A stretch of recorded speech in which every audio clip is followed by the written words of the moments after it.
ladies and gentlemen. My name is Marco Gonzalez, and today I'm going to be presenting for you guys.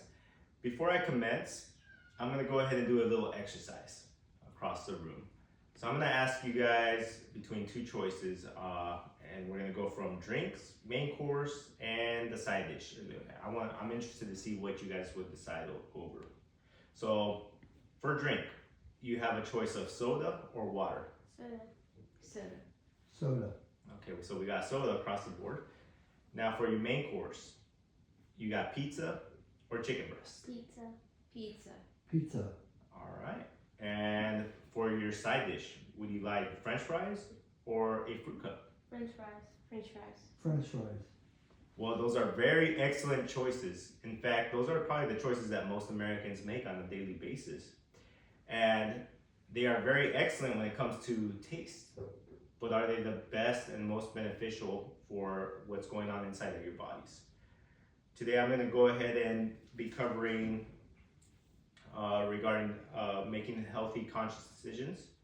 My goal is to persuade you guys to make better conscious decisions whenever you guys select food.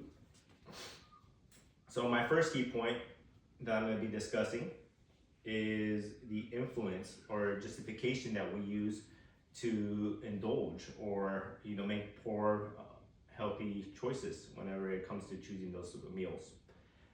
So people always tell me to indulge or enjoy food because life is too short and to not worry about aesthetics.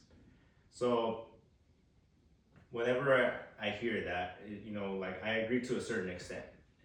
I believe that it's your body, so at the end of the day you have your choice. It's your decision whether fitness is a priority or it isn't. But I'm not here to discuss what it does to you externally. I'm here to discuss what it does within an internal factor.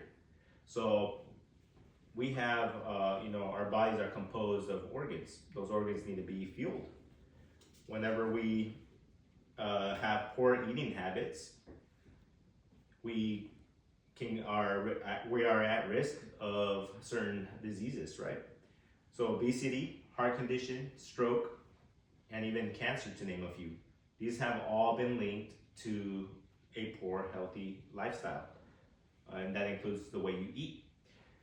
As a matter of fact, worldhealth.org, they had a finding that accredited 2.8 million deaths every year around the world because of the way they eat, the way people decide to eat. So when you think about indulging, short term it leads to very good food, but in the long term it creates habits. When you're creating habits, that's when it becomes a little dangerous. So an occasional cheat meal is not too bad, it's okay in my opinion. In fact, I do it once a week, 2 times a week. I'll get myself a nice little juicy burger and with the family and eat some French fries. But when you start doing it more often, you start craving it more.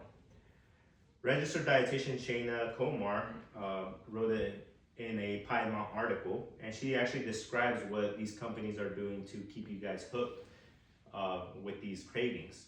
So whenever you guys bite into a Frito-Lay or another potato chip, it has a nice, perfect crunch. That's because they spend millions of dollars doing research on what makes someone addicted to that crunch. So you're talking about texture. You're also talking about any corner you go, you see McDonald's signs, Bojangles. All these fast food franchises are spending a lot of money to gain your attention, capture it, and then make you crave, that type of food that has a lot of preservatives, salts, fats that are not necessarily made with your nutrition in mind. They're there for profit. Let's say we fall into this bad diet, and that naturally becomes addictive. It can have adverse effect on our bodies and our relationship with God. And right now you might be asking yourself why. So let's examine Proverbs 25 verse 16. It says, "Do you like honey? don't eat too much or it will make you sick. The Centers for Disease Control and Prevention prove that poor eating is the leading cause of death. That being said, we're eating too much honey as a whole, as Americans. So what does it mean as Christians? So many of us are viewing our food as an idolatrous item. And that's something that that's against our beliefs. Lastly, Proverbs 25 verse 28 says, a person without self-control is like a city with broken walls. We have to keep our defense up, when it comes to our mind, body, and soul. And I believe that diet is directly attributed to a lot of those factors. So today I covered 2 key points. The first covered influence and justification for poor food choices and indulging. And the second covered the adverse effects of falling into poor eating habits from we went ahead and tackled this from a religious perspective as well. My hope is that I was able to persuade you guys to making health conscious decisions moving forward. That concludes my presentation. Thank you.